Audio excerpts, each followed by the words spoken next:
Last podcast on the left is all about the facts. So when Southern New Hampshire University came on as a sponsor, it was time to do some research.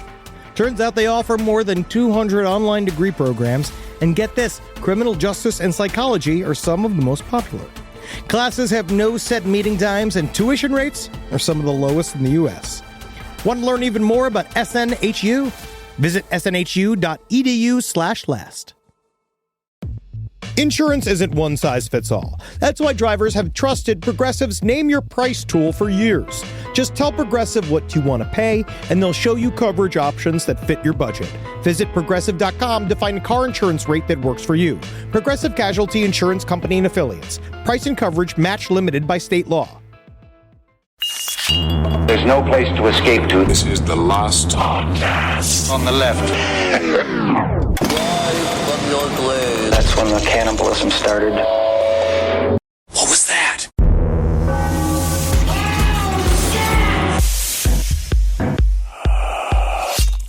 All right, boys. I know for a fact that you're a career poacher and you're a career child molester. What? Me, I stole money from the president. I'm the smartest man alive. Why have we got the poacher? Because of your size, because you couldn't relate to a normal-sized woman, so you had to go to a little girl. I don't know why you did that, and I don't know why that's your crime. I'm so mad. But guess what? We got to get off this rock.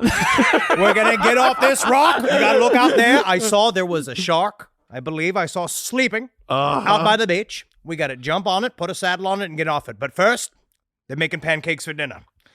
And we have to stay for Thursday, pancakes for dinner, and it's delicious. And then Friday, they have the brunch. Sir, I know I am a registered child molester, Yes, you are. but don't you think the pancakes will slow us down when attempting to swim to the shark? I was just hoping to have one last meal of sweet, sweet pancakes before we enter into our lives as outlaws. Woo! Welcome to the last podcast on the left, everyone. We are outlaws. I am Ben, hanging out with Marcus and hanging out with Henry. Bro, I'm an outlaw. We're outlaws. On a steel horse I ride. That's a motorcycle. Alcatraz! Gotta get off this goddamn rock! I've got to get off of this rock. And by rock, I mean crystal meth. All right, everyone. Today it's really exciting. We are on to part 2 of our tale of Alcatraz. Now, before we begin, this episode and the next also use the true crime classic Escape from Alcatraz by J. Campbell Bruce, which is still considered the definitive work on the history of the prison. So when we last left Robert Stroud, he was at the top of his bird game at Leavenworth Prison, still serving a life sentence in solitary confinement for the murder of a prison guard decades earlier. He loved it there. Yeah. I actually was reading a really emotional part of Looking Outward last night, where he was talking about the feeling, and I kind of felt it on the inside, of what it's like to be a young man, to be 19 years old, and have those doors slam behind you and realize, there ain't no way out of this hoosegow. Right. And it seems to be very harrowing. Yeah. It's absolutely horrifying. And of course, when Marcus says Stroud's at the peak of his bird game, that means he is covered in 3 feet of bird shit. And that's how you know he has reached the top. And from some of our letters from Side Stories, we found out that actually the really bad smell that comes from bird shit is the fact that a bird's asshole is both its pussy and its asshole. The cloaca. Mm-hmm.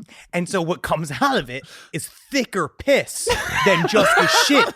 And that the shit doesn't actually smell as bad as the thick piss that comes out mixed with the shit. Oh my goodness. All right. Lucky male birds, I guess. They got the twofer there. Now, when America entered World War II, a large number of prison guards left their jobs to enlist in the armed forces, and as a result, Leavenworth no longer had the resources to indulge Robert Stroud's burgeoning bird business. And besides that, Robert Stroud was also known to be an extremely dangerous inmate who, as I said, was in solitary confinement because he'd murdered a guard over a trivial argument in a moment of blind rage. Right. And he kept saying how he had a list of people to kill. Yes. And that if he were to be released, he was going to start going down the list. You never want to be the Chris Jericho of the prison, bringing out a list full of names. That's a deep dive reference to pro wrestling. And so, since Robert Stroud was a high-profile prisoner with a history of violence against correctional officers, he was transferred to America's most famous prison, where our country put the worst of the worst for decades. Alcatraz! Alcatraz! We gotta get off of this rock. It means pelican. Does it really? Now, to get an idea of what Robert Stroud was facing in Alcatraz, and because it's an absolutely fascinating place, let's get into the history of the prison itself, as well as what conditions were like by the time Robert Stroud arrived. What I do like is I did watch a couple of like history of Alcatraz documentaries, and they always just start, can you even imagine the Native American first washing ashore and seeing the birds are plentiful, and just the sheer look of delight on the Native American's face as he saw just how many eggs there were to procure. Eggs and eggs and eggs. Piles of eggs.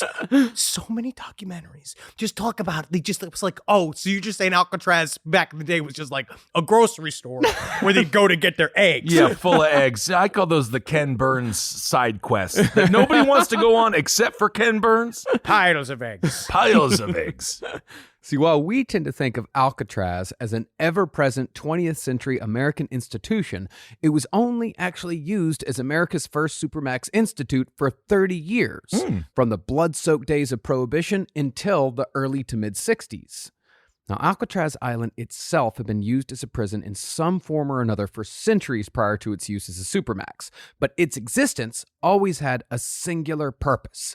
Alcatraz was meant for punishment, without an ounce of rehabilitation. And not to be confused with the Supermax that popped up in Bayside, of course, from Saved by the Bell. He started with just the Max, and the burgers were fine. But wouldn't you believe it, those high school kids gave him so much money after buying so many French fries, he was able to buy the Supermax, which had even larger jalapeno poppers, had even larger burgers. I could go on with this bit that's not working. I love it. I could talk for hours about the Supermax bit that I had in my head, and I formulated it, and I was like, this is going to get him giggling, and maybe it didn't work. But the premise is the restaurant business, he did fucking better. He got a better fucking restaurant. You've been talking for 4 minutes. You've been talking for 4 minutes. The joke is the Max is a Bayside. A generation ago.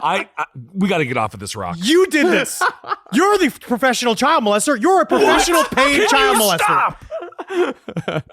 Well, the first European explorers to discover Alcatraz Island in 1775 described it as a bleak, barren mass covered in pelicans.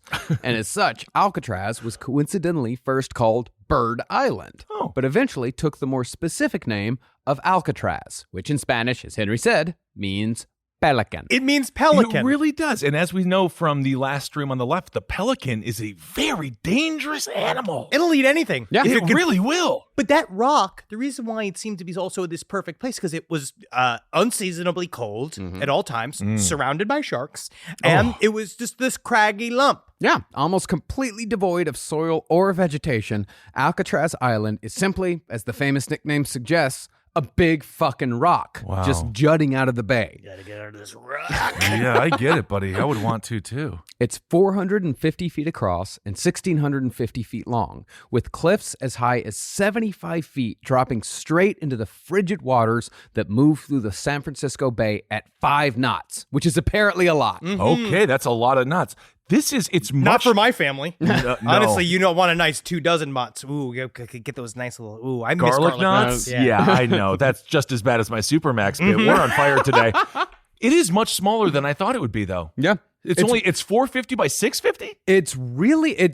I went to Alcatraz a couple of years ago. It is very surprising how small Alcatraz really is. Like how small the prison is, how small the island is, and how small the cells are. The cells are terrifyingly small. Well, it started as a military prison, but where it ended up being like as the Arkham Asylum as the ultimate supervillain prison, real small and silent. Supervillains are notoriously thin. I'm looking at you, Mr. Parks. Yeah, I have Riddler body, I got Joker body. I'm ready for it, man. You say Riddler and Joker.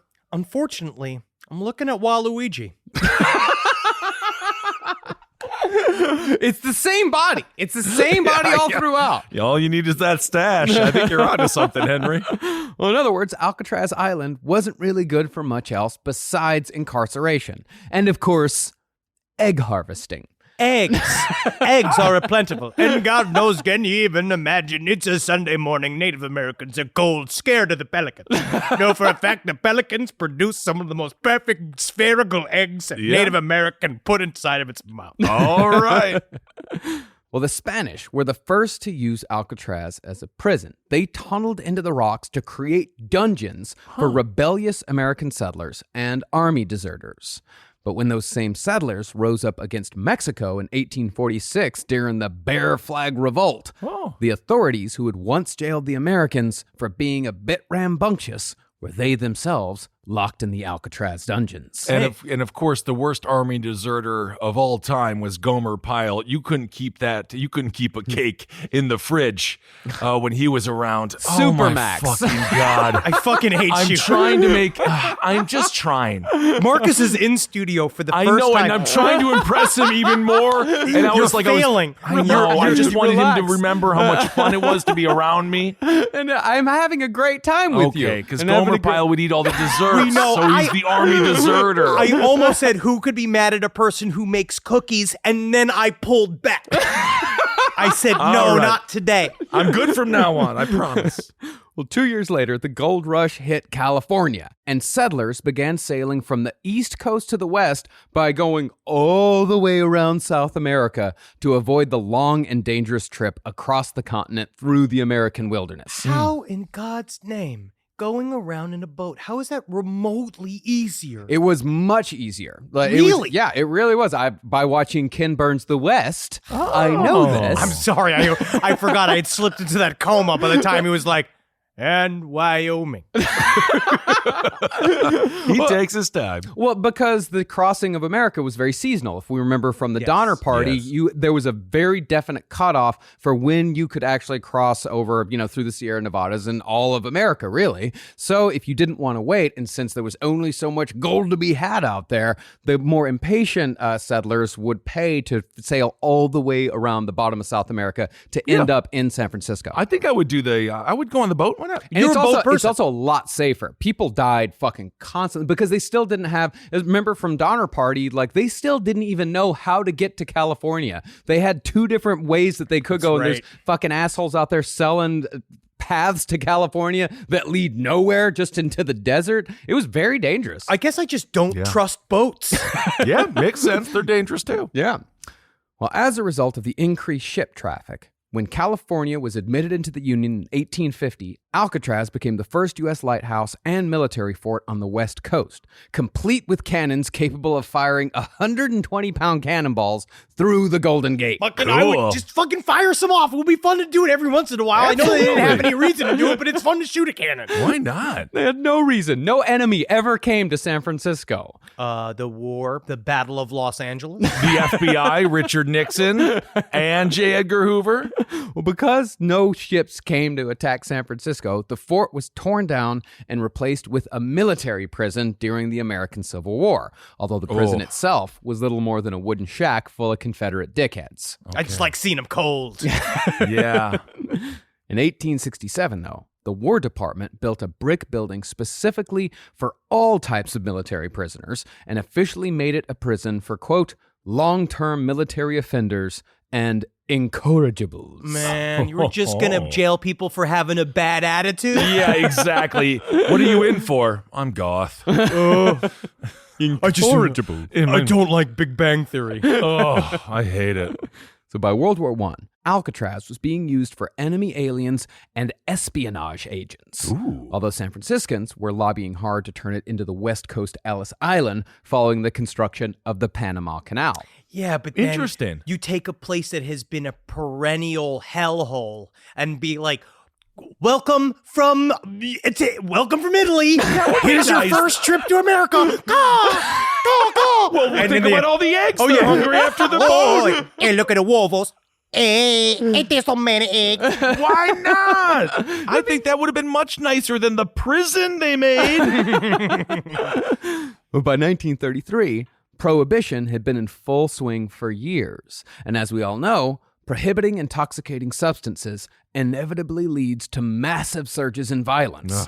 And the banning of alcohol in America had created a new breed of hyper-violent criminals. And we will get to each one of these at some point in our career at Last Podcast on the Left, because some of these guys they are heavy hitters in and of themselves. Like Pretty Boy Floyd was a very dangerous person. So was John Dillinger. There was John Dillinger. There was Babyface Nelson. Ooh. There was Bonnie and Clyde and all of their cohorts. Remember, there was like 10 people in the Bonnie and Clyde gang, and they were all psychopaths. Yep. Damn. There was Machine Gun Kelly, Pretty Boy Floyd, Al Capone, and the Ma Barker gang. And that's just naming a few. And that's not even counting all of the little minions that each one of those had. And while some Americans saw these criminals as heroes, most of them had pegged these people as terrifying monsters. Well, it's the two. It's one group is kind of a weird extension, the spiritual extension of the people that were the great outlaws, Jesse James and all those people that were, I think we said last episode, are essentially just Confederate soldiers that never stopped fighting the war. Yep. And then the rest of these people came out of that kind of class of criminal. Robert Stroud even talks about it in Looking Outward, where he calls them essentially supervillains, where it's this specific type of lauded criminal that were pop culture people that then had to be treated in a very specific way because Well, if you perfect, don't, they are technically heroes, so you can't make the perfect anti-hero. Yeah, right? you can't make martyrs of them, which is very easy to do. But you also have to figure out a way to heavily punish them to figure out how to make sure that other people don't follow in their footsteps. Sure. Yeah, because these people really usually weren't too bad about killing just regular folk. But if you were a law enforcement official, you were fair game to be shot in the fucking head. Oh yes, Yeah. Okay.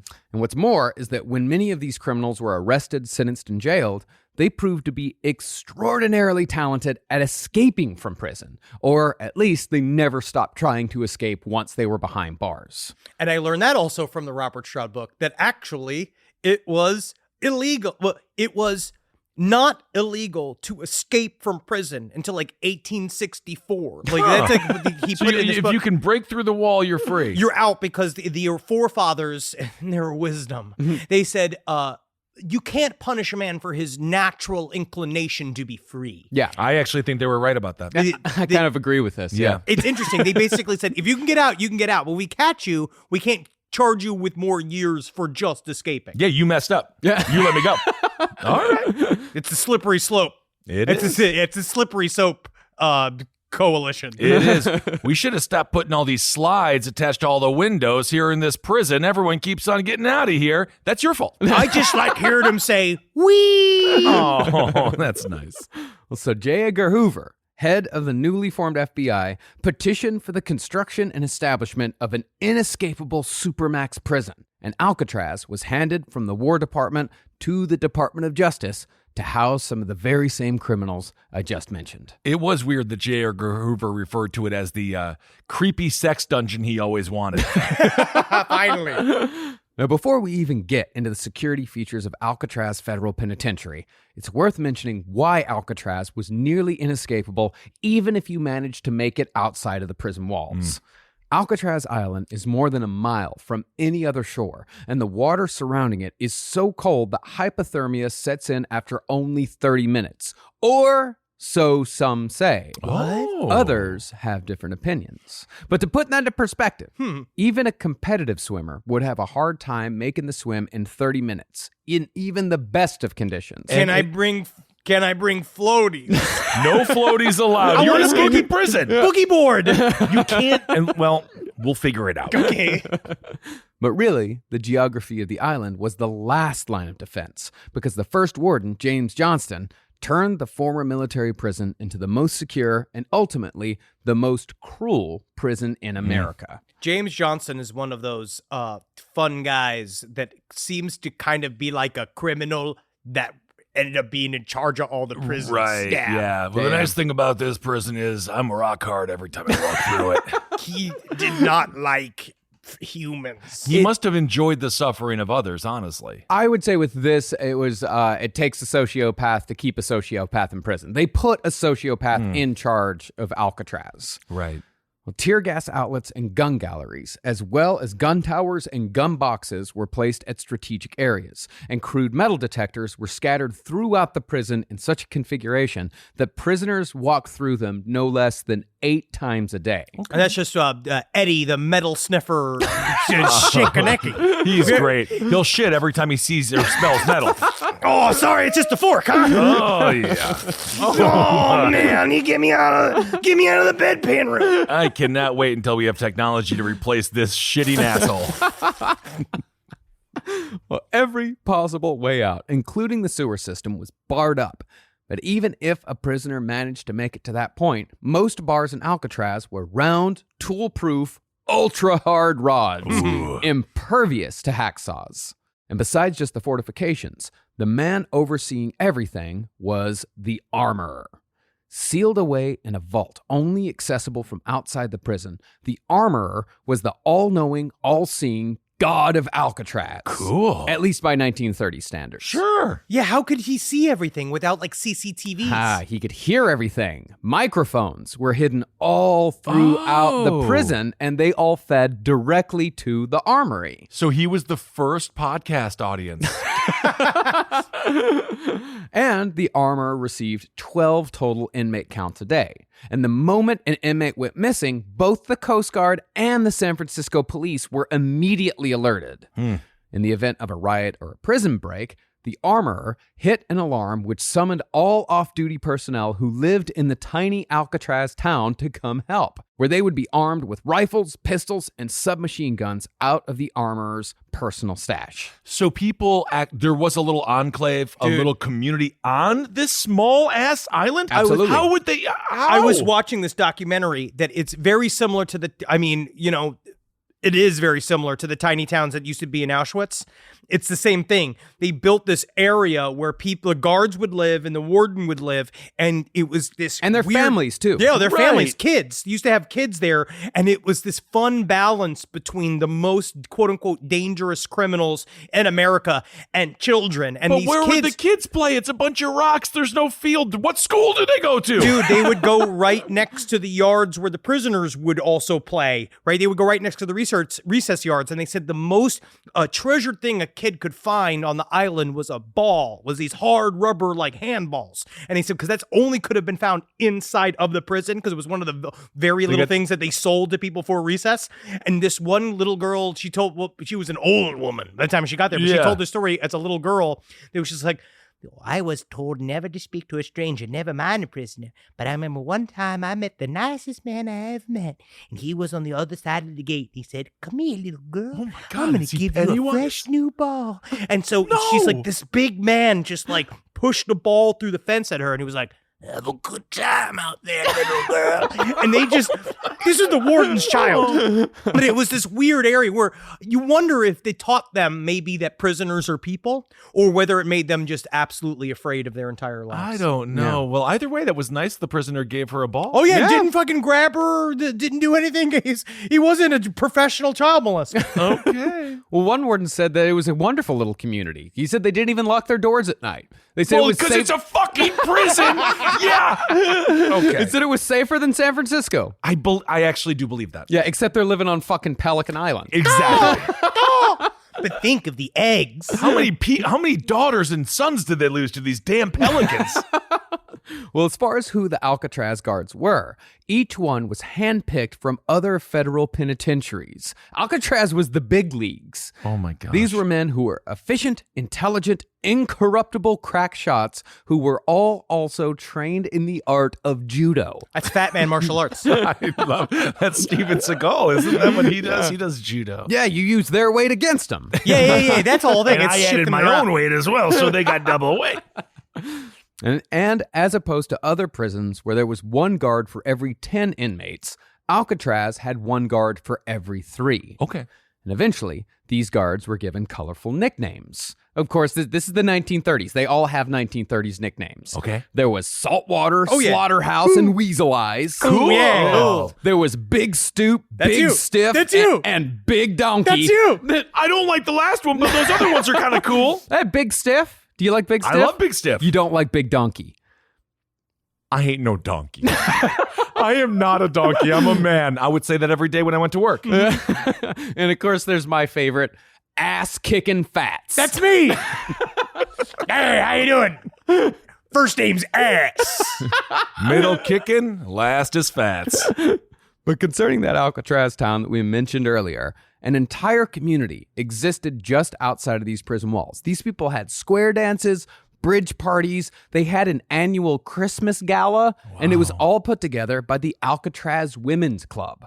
And they even had a fucking ballet once, the Alcatraz Ballet. Wow, that's extremely interesting. But it also showed there's something about that sense of control of the warden being like, we have this neighborhood of pure peace on one side, and then this other, a concrete block of silence on the other side. Well, he's definitely got a mini dictator lifestyle going for sure. Absolutely. But what made Alcatraz one of the worst places on earth for prisoners was not necessarily mistreatment by the guards or even the cold San Francisco Bay wind. What made Alcatraz a pure hell was the monotony. That's what people kept saying. With more, because I was reading an account of Al Capone, because we'll talk a little bit about him later on. But they're all saying this, that at Alcatraz, the point was to never be abusive. They were specifically trying to say, we're very easy on our inmates here. We don't hit them. We don't do corporal punishment here. Like, we do light corporal punishment. But what they then leave out is, what we do, though, is we treat you as if you are a faceless, like when we talk about Unit 731, like a log. You are a non-person here. We make sure we drain the humanity from you in any way, shape, or form, which I think what it does is it decreases your will to live and to react and to act out, essentially. No, it's like the movie Pleasantville before it becomes in color. Yes. Right? They start in black and white. Sure. Yeah. I mean, this is essentially Alcatraz treated inmates as meat to be moved from room to room and had no regard whatsoever for the fact that these men were actual human beings. Now, Meat, that's a cool nickname. Meat's a cool name. Yo, Meat, get over here. Actually, there was one guard nicknamed Meathead. That's cool. That works. That works. Live from your grave. This podcast is brought to you by Squarespace. Squarespace is an all-in-one website platform that helps you stand out online. Yes, that's right. You don't have to smash your face with a hammer. You can just start a business. It's got everything you need on Squarespace, from securing your domain to building a professional site and showcasing your work all in one place. Let's say you want to show everybody how you can carve your ribs out of your lower abdomen so that you look more like a Ken doll. That's amazing. You can bring your vision to life with AI-powered design or curated templates, plus flexible editing tools that helps you create something that truly reflects your style, especially if you are somebody that is trying to corrupt the young men of America. That's what Squarespace is really going to help you. Squarespace makes it easy. It makes it easy for you to put all that together, and you just go to Squarespace and do it all. Thanks, Braden. Head to squarespace.com/left for a free trial. And when you're ready to launch, use offer code LEFT to save 10% off your first purchase of a website or domain. Hey there, everybody. Is your cell phone bill too much money? Are you getting that bill and you're like, hey, what is this? I can't believe for what? For 5G? Are you crazy right now? $100? I don't even barely got any bars when I'm just sitting in my living room, okay? You don't have to deal with that anymore. Are you ready for this? $15 a month. That's right, $15 a month on Mint Mobile. Yeah, baby. Get their wireless plan, because they're just sitting there on the T-Mobile 5G network, and it's just $15. Your whole life, you're just paying all this money every month. You're like, why? Where's it going? It's going to these phone companies that are robbing you. So go to Mint Mobile. Let them help you talk to your mom. So get your new wireless plan for just $15 a month. Go to mintmobile.com/LPOTL. That's mintmobile.com/LPOTL. Cut your wireless bill to $15 a month at mintmobile.com/LPOTL. That's it. There's no catch. Upfront payment of $45 for 3 months, $90 for 6 months, $180 for 12 months. Plan required, $15 per month equivalent. Taxes and fees extra. Initial plan term only. Greater than 50 gigabytes may slow when the network is busy. Includes up to 20 gigabytes hotspot. Capable device required. Availability, speed, and coverage varies. See mintmobile.com. All right, I know what you're thinking. I like to go banking, but I don't want to give to these big old banks all the time that cater to the 1%. Well, go ahead and get yourself hooked up with Chime. It's banking built for you, not just those rich jerks. And they got thousands of fee-free ATMs because why pay to get your own money? Chime is working for you, man. You get your Chime card, you're going to get travel perks, you're going to get into airport lounges, you're going to get those chicken thighs. You know, every time I go to an airport lounge, I get chicken thighs. And you know what I say whenever I see a plate of chicken thighs? Give me more. Chime's going to get you those chicken thighs in these lounges, all right? Sure, they could serve other types of meat, but why would you when chicken thighs are so delicious? Chime is not just smarter banking, it's the most rewarding way to bank. Join the millions who are already banking fee-free today. Head to chime.com/left. That's chime.com/left. It only takes a few minutes to sign up. Chime is a fintech, not a bank. Banking services for Chime Card provided by Chime's bank partners. Optional products and services may have fees or charges. Stated cashback for Chime Prime only. No minimum balance required. For more information on travel perks, go to chime.com/disclosures. Now, in Alcatraz, no one was allowed to talk to each other except to ask for a tool in the shop or to ask for someone to pass the salt at a meal. And if a man talked, solitary confinement. Ooh. And I was watching this dude talk about the only thing that he would do, because they put you in solitary confinement for 10 days at a jag. Like, that's the idea of how they punish you. And he was like, there's only a heck of a lot you can do when you're in solitary. You can only think. You can only pray to anything you could possibly believe in. But also you play the button game. And he would play this button game where he would button game? Button game is terrifying. You take a button off your shirt, you flip it up in the air. No, first you turned around. Okay, yeah. You flip it up in the air, you spin around until because it's also pure black, pure darkness. Then you get on your hands and knees and look for the button. You know, it kind of works.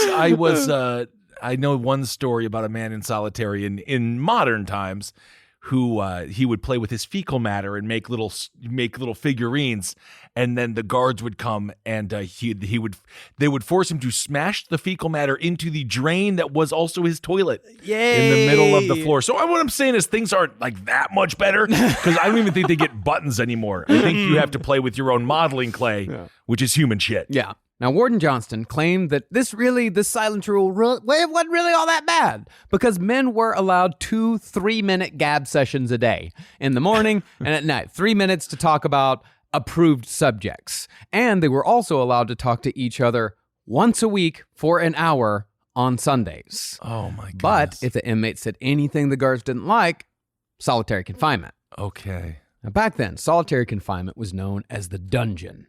And on Alcatraz, it was more specifically known as the dark hole. Oh! I don't want to. Are we talking about those pelicans again? Are we talking about that vagina butthole combo? Solitary cells were brick-walled rooms painted black to increase the sense of hopelessness. And the prisoners were chained to the wall for the duration. In the very early days. Little do you know, I'm actually in here for being an incorrigible goth. So I'm actually quite enjoying this dog space. I actually think it's too light in here. I think WandaVision is for normies. Solitary! Well, the cells themselves were damp because they were close to water cisterns. So like the walls would sweat and would make them colder. And the inmates were also routinely deprived of shoes when they were in the dark hole. For sustenance, they got a cup of water twice a day and a slice of bread once a day. And toilet facilities were limited to a bucket that got emptied once every 9 days. All right. You know when your piss becomes solid? It's not. Oh, wow. All right. But again, Warden Johnston insisted that the dark hole was humane because no man was ever left in solitary for more than 19 days at a time, at which point he'd be taken outside for a shower before being put right back in. It's like how our parents thought that they should all get parent awards of the year because they didn't beat us within an inch of our lives like their parents did. Yeah. All right.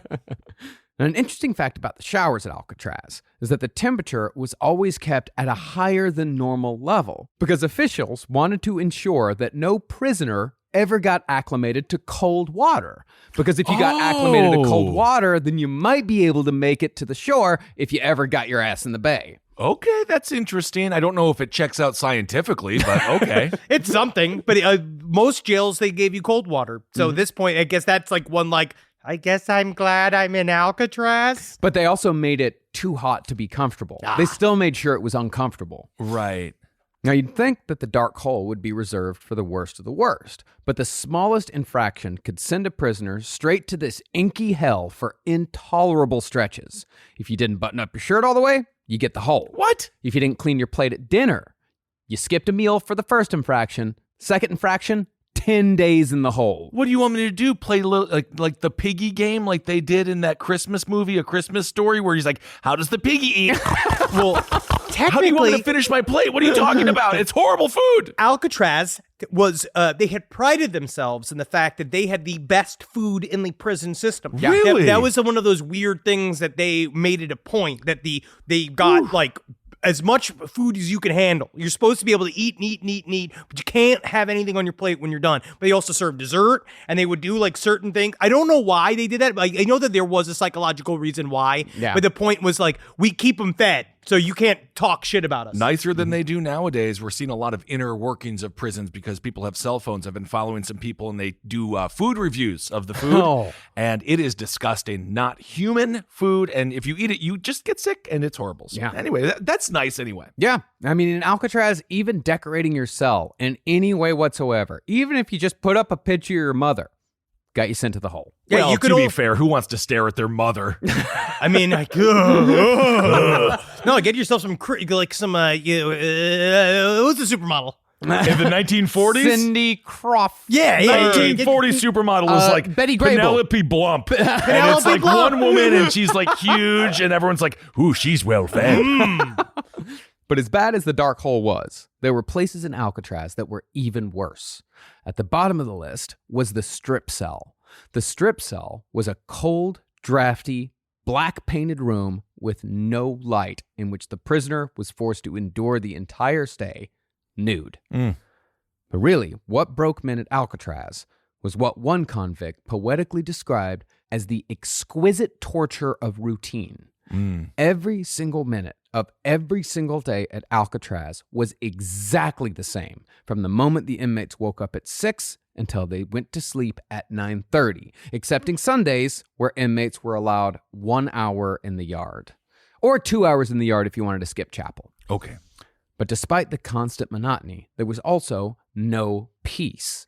Guards were constantly firing guns in the yard during the day, practicing their marksmanship. And on foggy nights, of which there were many, foghorns on each side of the island went off every 20 to 30 seconds. God. But it wouldn't be like every 30 seconds, so there's like a rhythm. It would be either 20 seconds or 30 seconds. And it would just sort of, and so people just went fucking nuts. There was one guy that said that during, when the guards were doing target shooting one day, the guy just lost his mind. He goes, would you please stop? Just stop. I bet. Yeah. Honestly, I bet Well. it's one of those, and they grind and they grind and they grind you. That's the point of this, and that's why they thought, like, this is where we'll put the worst of the worst to make sure that they know we're in charge versus you who've lived this life of your freedoms. Is solitary confinement more quiet? I would imagine you could still hear the foghorns. And you could probably still hear just like ever so faintly. Okay. Now, despite the restrictions, the prisoners still figured out how to make their own hooch. But the hooch in Alcatraz was the worst hooch I've ever heard of in my life. They made it in the bakery to disguise the smell, but it was just fucking milk mixed with gasoline. That's like what, seriously, dude, Mama. That's the shit that Joaquin Phoenix drinks in The Master. Oh, it's that same stuff. It's that prison hooch. Yeah. Okay, hold on a second. What's the science behind this? Milk mixed with gasoline? Gasoline is the gasoline, and milk makes it white. Yeah, but what? How do you get drunk? You're not an automobile. Gasoline can make you drunk. It can make you drunk. It's because it got the fuel thing. You can drink it. I mean, it makes you trip balls. It's bad for you. It's not. You shouldn't be drinking it. Thank you for the PSA. Yeah, it makes you though like it's like a poison. It does bad things to you, but if you do it right up to the point before you die, you just get really fucked up. So the milk cuts the gasoline. Milk cuts the gas, yeah. You know, one of the only moments... It's for flavor. It's for flavor. You're going to want the flavor. I bonded with my grandmother because we both enjoyed the smell of gasoline every time we would stop for gas. And my father would yell at us, but we would just go out there and I would breathe the air. My grandma would be like, I love the smell of gasoline. I'm like, I like it too, Grandma. So it's good. It's a good smell. I adore it. I love the smell of gasoline. Yeah. I don't want to huff it, though. All right, let's move on. Now, the rumor for years was that the Department of Justice used Alcatraz as an experiment in penology to see if turning a person into a silent hunk of meat would have some positive effect on who he was as a person. Oh, yeah, man. Every single time you treat a man like a T-bone, he really comes out of it just with such a poetic new view of America. Absolutely. Well, they thought that because they did shit on Alcatraz that they didn't do anywhere else. But really, all Alcatraz did was break men's minds and spirits, sometimes permanently. In one 3-year period, 35 inmates were sent to the Federal Prison Bureau's asylum in Missouri in straitjackets, stark raving mad. Wow. And others simply committed suicide to escape the rock. I think I'd go full crazy to leave. I think I'd do that just to be like, like that type of like fucking mumbling and screaming, like gibberish kind of crazy. I wouldn't even have to fake it. That would just happen. Yeah. I might just bang my head against the wall until my brain falls out of it and die. Yeah. That happened quite a bit. That happened a lot. A lot of guys died in the hole because they would just start banging because they would send by, because they would usually leave them alone, and every few days they'd send by a doctor to look in and see if the guy was dead or not. And if he was dead, they just pull him out and bury him. And that's it. Well, as far as the people who lost their fucking minds went, a counterfeiter named John Stadig bent the prong of a fork and used it to pry a vein out of his wrist. Yeah. And then once the vein was out, he didn't even cut, he just fucking pried it out of his wrist. He bit the vein in two to get the blood flowing. Oh my God, all he did was make more money. And he was in the process of prying the other vein out of his other wrist when a guard stopped him. But Alcatraz had already broke John Stadig. He was transferred to Leavenworth, and as soon as he got to Leavenworth, he broke his glasses and cut his jugular vein with a shard of glass. Jesus fucking Christ. Damn. Another inmate named Joe Bowers was in Alcatraz for stealing $16.63 from a store in California. That's it? I mean... But the charge had been bumped up to a federal offense because there had been a post office in the same building. That was before federal crimes were really a full thing. The main federal crime was fucking with the post office or with the banks. Mm-hmm. Yeah. Well, and Alcatraz, it was definitely used to put, this was where they put the worst of the worst. But sometimes if a prisoner just happened to piss off the wrong person, they got sent to Alcatraz. Oh, no, that still goes today. Yeah. If you do happen to piss off a cop, especially in a traffic stop, they'll start going through your whole car and trying to go, like, write you up for something wrong with your light or your fucking, literally your light's not being balanced. They can write you a ticket for it. They can do a lot of shit. And then sometimes you don't even have to piss them off, depending on your melanin. They'll just do that anyway. Yep. So one day, Bowers was being called back from an outside work duty when he bolted for the fence with the obvious intent of suicide by guard. Okay. The CO in the gun tower fired a warning shot, but when Bowers just kept going, guard shot him in the chest and killed him, which was exactly what Bowers wanted. I think that now that I think about it, banging your head against the wall, but you go out for the run, you get shot. There's something kind of poetic about it. And maybe you make it. Maybe you make it. Give yourself a chance. You never make it. No, no one never made it, or did they? Mm-hmm. That's a big cliffhanger. Well, perhaps the most famous inmate bug out was a robber from Arkansas named Roof Percival. He was working the Alcatraz docks when he very calmly laid his left hand on a block and chopped off the fingers on his left hand one by one with a hatchet. Ow! Ow! Ow! This one's really gonna hurt. No! Oh, yeah, that makes sense. And after chopping off all 5 fingers from the left, he then handed the hatchet to an inmate who'd been watching the whole thing go down.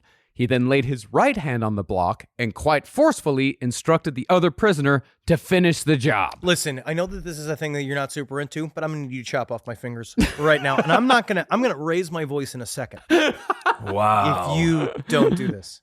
Even Al Capone, perhaps known as one of the biggest hardasses of the Prohibition era, had his spirit broken by both Alcatraz and syphilis. Oh, yeah, he did. Perhaps more syphilis than Alcatraz. And coming up the rear, we've got syphilis. And he exited Alcatraz as a mere shadow of his former self. Wow. I read the chapters on Al Capone's stay in Alcatraz in the book Al Capone's The Life, Legacy, and Legend by Deirdre Baer, which is actually kind of an apologist view of Al Capone. Like, it's like being like, he was just a family man. Just People kept coming needed up their again and again. booze. Hey, he's a fun character in Boardwalk Empire. He is. But it's interesting because by the time he got to Alcatraz, he was already a pile of walking syphilis. Like, he was just a doddering old man and he wasn't an old man. Right. He was 38 years old. Yeah. He Wow. arrived. He was absolutely riddled with it. There is that book has a fair amount of debunking in it, which I think is interesting. Like the idea, because he was in the Atlanta Federal Penitentiary, which at the time was the biggest, baddest place where anybody could go. And he got shipped from Alcatraz. He got shipped from there to Alcatraz because they needed to fill Alcatraz with their rogues gallery. They literally Right. like, well, we have to have Al Capone here because he's the world's biggest criminal and we have to have him in our biggest, worst jail. Meanwhile, in the Atlanta jail, they're like, he's actually very sick. It's not the same. It's not like he was. And they're Right. like, we need him. He's too dangerous to be anywhere else. So they went to Alcatraz, where the hospital facilities were nowhere near where they were in Atlanta. And he just became a shell, deeply afraid of God, did not really, didn't make a heck of a lot of sense. People in Alcatraz, of course, were like, we got to fucking put a hit on Capone while he's here. Because at first they were afraid to, because he was 250 pounds of pure muscle, and they were used to him, like, beating the fuck out of people that would anybody try to challenge him. But they did a couple of, like, sincere attempts at murdering him. And then apparently the vibe was, oh, he's so diminished, there's actually no point to kill him anymore. Syphilis did its work. We're good. We're good. And then he spent his last days, after getting out of Alcatraz, he spent his last days in his swimming pool fishing in it, looking for fish. Like, he would just go and, like, You criticize- cash a pole. Like, he would cast a pole out into his pool, just going like, nothing today. Oh, but that's kind of fun.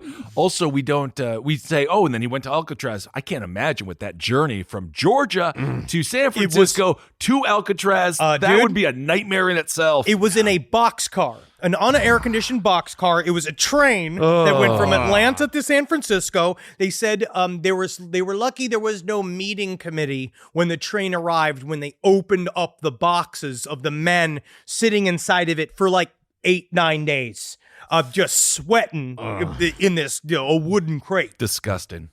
Now, in 1937, it became apparent that maybe the rule of silence was a bit much. And the inmates, they'd started their own version of the coughing game in the prison cafeteria to protest the policy. Oh. You know the coughing game where course. everyone starts coughing, but they all... Bullshit. Yeah, that's Yeah, of course. Yeah, one person started talking, and then the next person started talking, and then everybody in the cafeteria started talking. There wasn't enough solitary confinement cells to punish everybody, and then they started doing that day after day after day after day. So like, okay, we can't. They figured it out after 4 years. I love that deleted entire season of the show Glee when they went to Alcatraz and they tried to silence them. But the song comes out, doesn't it? And then Warden Johnson came up with this great idea. It's like, okay, I got this idea. Instead of solitary confinement, what if we have everybody confinement, where we put all of them into one cell? That's such a brilliant idea. So humane. So Warden Johnston eased up on the talking rules and introduced a few privileges. He started giving permission to the men to keep little mice as pets. And the men would sometimes put them in their pockets. Of course. And they'd ride to the mess hall and they'd give a little bit of food to their little mouse. That's cute as hell. It's sad. Thank God for animal programs in prison, because they do wonders for the human being. They don't really do. But concerning Robert Stroud, even though the rules had loosened up ever so slightly by the time he arrived, he was still not allowed to bring a single bird when he transferred to Alcatraz Island. Yeah, man. Why would you it's like bringing spaghetti to Olive Garden. What are you talking about? It's called the pelican. I know, but he wants his own. The Olive Garden spaghetti, it's not your spaghetti. Yeah. So there's a lot of difference between a pelican and a canary. Yeah, from what people said. What is the difference, Henry? One's got the bigger tits, canary yellow. Well, for Stroud, the good times were now in the past. Aw. And during his time in the segregation block in Alcatraz, he would become even more of a gross weirdo than what he'd been in Leavenworth. Now, when Robert Stroud was informed that he would be transferred to Alcatraz, he saw it as a personal attack perpetrated by Bureau of Prisons Director James Bennett.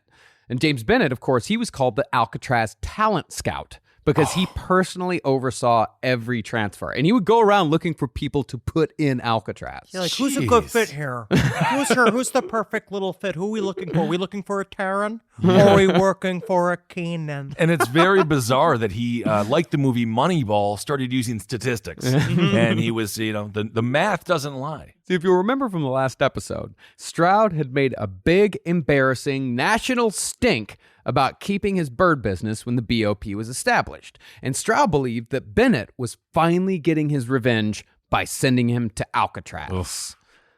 But even though Stroud was being sent to a prison where no one ever got special treatment as a matter of policy, the highly manipulative Birdman still managed to receive special privileges. But that's what Looking Outward was. Looking Outward was directly addressed to James Bennett. Yeah. And as this 9,000-page treatise against all prisons and very pro having sex with your brother. How much do you have to anger someone to have them write a 9,000-page book? I don't know. I've seen some of our old iTunes reviews. Yeah, those are blurbs.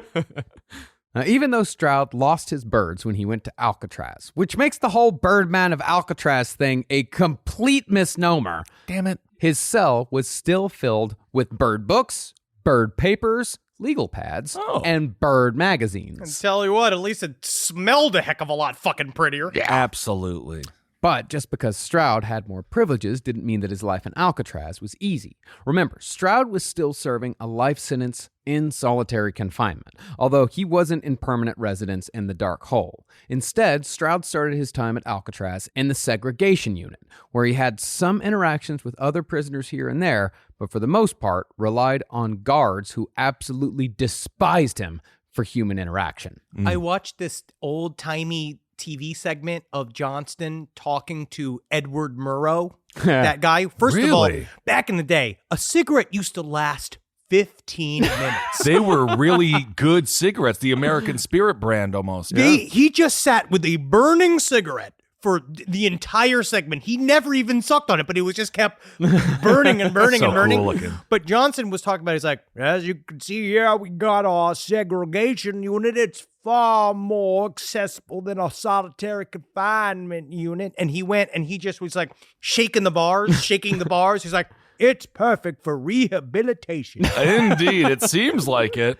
Well, the guards were keenly aware that Stroud was in Alcatraz because he'd killed a guard, and most considered him lazy, resistant, obstructive, and above all, extremely dangerous. Hold on a second, guys. How can I be lazy and resistant? Can you tell me that? Can you tell me that? Really, the only staff member who liked Stroud was the Alcatraz chaplain, who described Stroud as friendly, talkative, and studious. Of course, it takes one pervert to recognize the other one. Oh, my goodness. Now, from his prison cell in Alcatraz, Robert Stroud again worked with his brother, the magician formerly known as the Great Marcus. I am now just the retired average Marcus. Oh, I need your magic now. You got to get me out of Alcatraz. No, I've quit that. Now I'll listen. Oh, Isn't that better than me trying to help you escape? yeah, it's kind of nice. Well, Stroud was trying to maintain his standing atop the bird world. He'd worked real fucking hard to be a bigwig in the bird world. He did. You know how many people you have to step over to get on top of the canary fucking dynasty? I can't even imagine the competitive nature. Truly, the competitive nature of the bird world must be hyper intense. No, it's mostly just looking through a binocular and going, saw that one. Yeah. But then you need to prove it, and then people are going to call I you saw out. it. Did you see it? Believe all bird watchers. Oh, my. Well, addicted to the attention, Stroud essentially began a Kickstarter campaign for the publishing of a third bird book. Okay. Yeah, and he wrote it and he made his case in a series of newspaper and magazine articles titled, I Wonder. I wonder, ... You need to start writing those, Marcus. I wonder. You know, out of all three of us, I feel like maybe us combined could do a great, like, Dear Kathy or what was it called? Dear Abby. We could do that. But in the end, it was the great Marcus who footed the bill. With a $15,000 loan, Robert Stroud released a pamphlet called The Life of Robert Stroud, except Stroud didn't claim authorship or publishing credit. I just made my retirement savings disappear. Disappear. Indeed, you did. Instead, Stroud created a fake bird club called the National Bird Protective League, and he released the pamphlet under that name with the great Marcus's home address printed on the back. Okay. I wish we would have spoken before you put my personal address on there. Yeah, I kind of doxed you, didn't I? Yes. Yeah, yes, indeed. Written in the third person, because most of Stroud's writing was in the third person, even when he was writing as Robert Stroud. The story of Robert Stroud played down Stroud's 2 murders, while his quote-unquote intellectual achievements were used to show that Stroud was completely rehabilitated and deserved freedom. Now, even though Alcatraz was a prison in a constant state of near lockdown, it was not a prison under total control. And Robert Stroud, even from his segregation cell, was able to exert his manipulative powers over other inmates without even looking them in the eye. The read I get from Stroud and the way people viewed him, because they talk about it in every Alcatraz documentary I was watching, it's Robert Stroud is always at the very top of like one of the most infamous criminals. Where when you look at his series of crimes, they weren't that crazy, but his Well, it was triple murder. yes, but Double murder and attempted murder. but he's not Al Capone. You know what I mean? am so sorry. But he's not, I hear like, what you're saying. He's Yes, not a yes. fucking criminal mastermind. Right, he just right, has right. no impulse control, and he's an asshole. Yes. But the thing about Robert Stroud is that his aura really preceded him. People were humbled by him because there was a part of it, there's just game respects game, where people were like, well, he's managed to figure out how to manipulate all these prison systems. But also there's just and you can ask us how that feels as New York Times bestselling authors. As someone who's a professional, quote unquote, author of a book about even if it's fake canary diseases, he had this aura as like, this genius that people would go to for their problems. Like how, R.I.P. Bernie Madoff. Oh, God, I miss him. Already miss him. I Mrs. know. Hugs. Gone too soon. But Bernie Madoff was also like that in prison, where people went to him and kissed the ring, and like he'd go and help them with their taxes and shit. Of course, and Bernie Madoff's talents in prison would be extremely useful. I mean, at that point, he's a lawyer. He's like everything. Yeah. Yeah. If you have a college degree in prison, you'll never feel smarter. Yeah. Well, as far as how Stroud caused a ruckus in the prison, he was a famous hypochondriac who had a habit of self-diagnosing every ailment, and he also always had a cure to help that ailment. Oh. But when doctors disagreed with his prescriptive orders, Stroud would start screaming about his demands. And when Stroud screamed, he knew just what to say to get every other man screaming along with him. And before long, Stroud was able to destabilize the entirety of his cell block through nothing more than a well-thought-out hissy fit. And everyone was just screaming about the benefits of hydrochloroquine and it's like, all right, we got it, Stroud. Thank you. It is weird. He kind of has that ability, that he does have an ability to connect to the other criminals and whip them up. Yeah, instantly. But Stroud was also smart enough to never involve himself in any sort of physical action, and he never once participated in a fight, a mutiny, or any of the many escape attempts at Alcatraz. That was one of the weird things about Al Capone that they discovered eventually, was that was why the faith in him began to erode, because people didn't understand why he didn't want to be in any escape attempts, and they would hit him up. They would try to extort him for money, and he just go like, blah, blah, blah, blah, blah, blah, and just like, give me that $15,000, Al Capone. You can give me that money, and then him slowly like, there's an umbrella in my head. My feet are little fishies. And then they have to go like, oh, I guess we're not getting that money, huh? No. When nature got to him, he's done. Well, really, the only time Stroud was ever involved in any of the various attempted prison breaks and riots was when he played a small ancillary role in the so-called Battle of Alcatraz in 1946. Ooh. Battle of Alcatraz is fucking sick. Yeah, this is crazy. And the Battle of Alcatraz was an ill-fated escape attempt involving 6 inmates named Bernard Coy, Dutch Kretzer, Marvin Hubbard, Sam Shockley, Moran Thompson, and Clarence Carnes, a.k.a. the Choctaw Kid. Man, that's what I want that's my crew, dude. Choctaw Kid? Yeah, You wanna be man. the what have you done to deserve the nickname the Choctaw Kid? Not me. I want that to be my friend. I don't want us all to go out to get fajitas and be like, and I'll name each one as we sit at like this great place up in the valley called Salsa E Beer and hang out and just go and be like, yeah, this is my boy Dutch. What you want?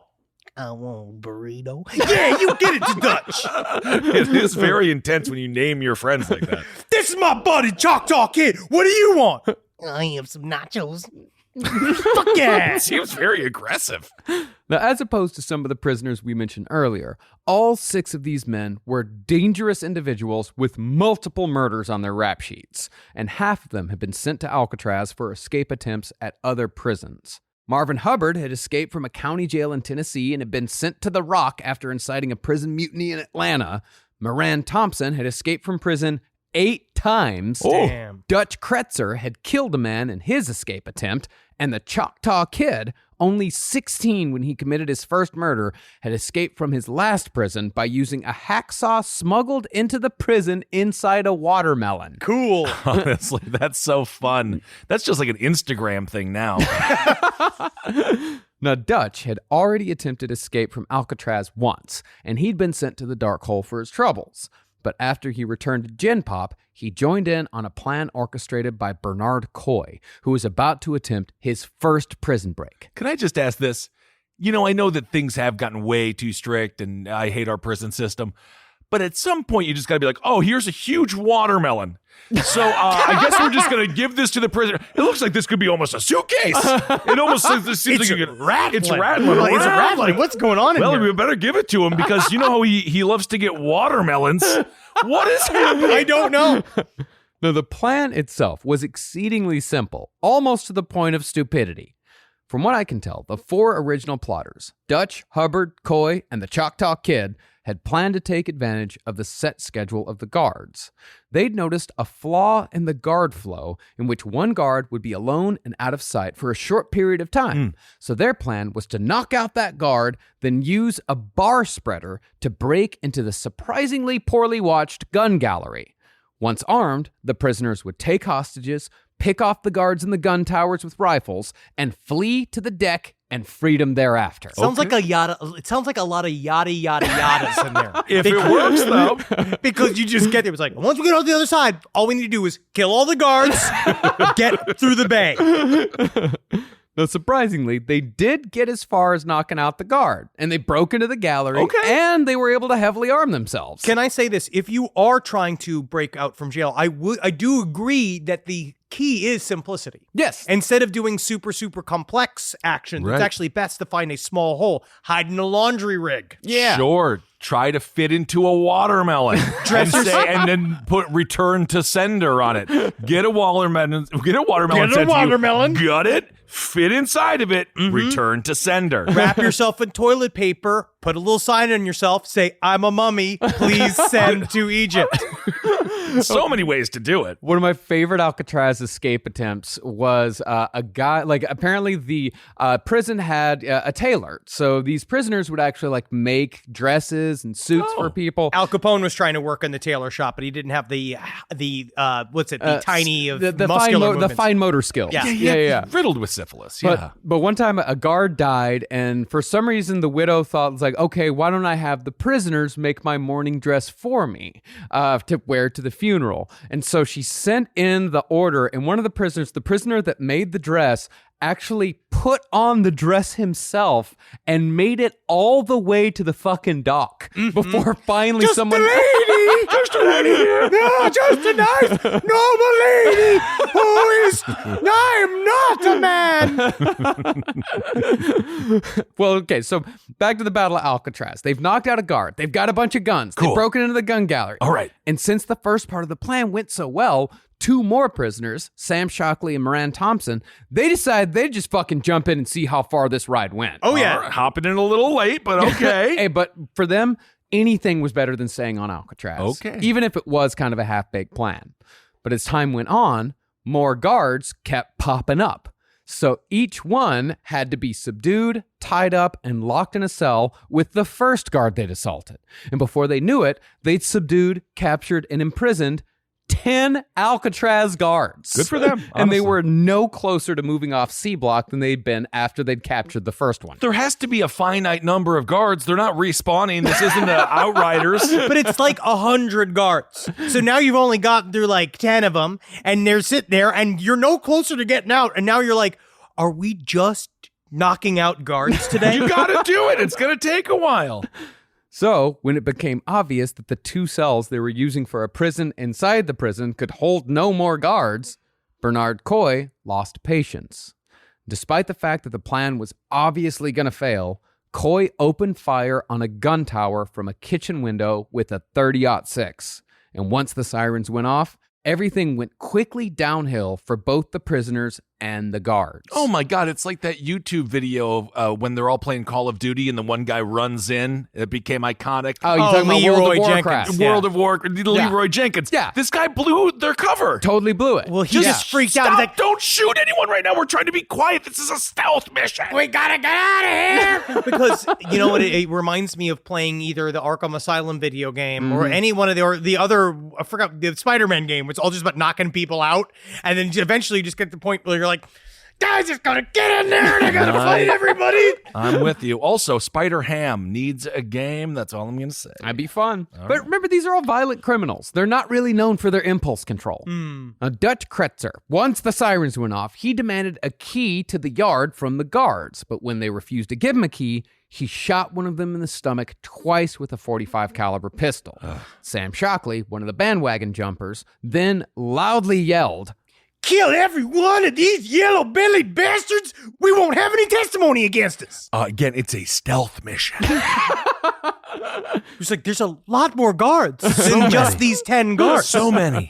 Well, heeding the call, Dutch opened fire on the guards. And while most survived by playing dead, one was fatally wounded, and he became the first casualty in the Battle of Alcatraz. By that point, planes were flying overhead, boats were circling the island, and the Marines had even been called in to help regain control of Alcatraz. Oh my gosh. But Warden Johnston still wanted to regain control himself, so he ordered his guards to retake C Block. In the ensuing charge, a guard named Harold Stites lost a pistol battle with Dutch Kretzer and died, while Dutch came away unscathed, having wounded an additional 3 guards. By the next day, the Marines took over, and they declared all-out war on the would-be escapees. Uh-oh. The inmates had been driven back into a utility corridor on C Block, so the Marines drilled holes in the ceiling and dropped in anti-tank shells to flush them out. Guys, I think they're getting pretty serious about this. I thought it was going to be more like a lull and a raffle, but it turns out like they want us dead now. I'm really sick of subduing people, and now the Marines are here. Oh, guys. While the shells were being dropped, a warrant officer named Buckner fired through the gaps in the bars with a Garand M1 rifle. Then the Marines dropped an additional 150 hand grenades through the holes while fighter planes flew overhead for psychological effect. Honestly, the Marines were just having fun. Yeah. This was an exercise Yeah. that they've been waiting to do. Low stakes. These are World War II veterans. Yeah. The real low stakes for them. After that, the convicts contacted the warden looking for a deal, but Warden Johnston refused to negotiate and told them that their only choices were surrender or death. All we wanted was double pizza Wednesdays, and if we could just have more beans in our burritos on Thursdays, that's all we asked for. I need a protein boost. Come on, man. And round pizza, none of that square shit. I'm from New York. Come on, I don't know the square stuff. Now, the convicts knew that death was their fate no matter what, because they'd already killed 2 guards. So they chose to fight on, and the gun battles continued throughout a second night until the warden ordered another ceasefire at 9 p.m. In the end, though, the conclusion to the Battle of Alcatraz was somewhat anticlimactic. On the last day, the Marines took over the operation fully, and starting at 8 a.m., they simply moved along a catwalk and methodically fired through each window as they went by, over and over and over again for hours. Oh my God. How many, I'm sure we'll get to how many people were killed. Well, the only resistance they got was a burst of gunfire at 9:20 a.m. and 3 shots at 10:40, followed by coughing and silence. When the Marines retook Alcatraz, Bernard Coy and Dutch Kretzer were found dead, still holding their firearms, and Marvin Hubbard was dead as well. Not as many casualties as you'd think. Yeah. Interesting. 5 people dead, 13 wounded. Well, it's because it's so well protected. Legitimately, it was an old army fort where everywhere you're going. So they had little gun slit windows. So it's actually very difficult to get at them. They just were cowering. They were just like stuck inside, waiting for it to be over if they weren't one of the 3 psychopaths shooting at the Marines. Sure. As far as the other 3 went, they were all captured and quickly executed for their part in the Battle of Alcatraz. Tickle death? Tickle to death? Death by chocolate. Death by chocolate. That's how I would like to go. Great. Rise from your grave. Call me a squirrel, 'cause I'm covered in acorns. That's right.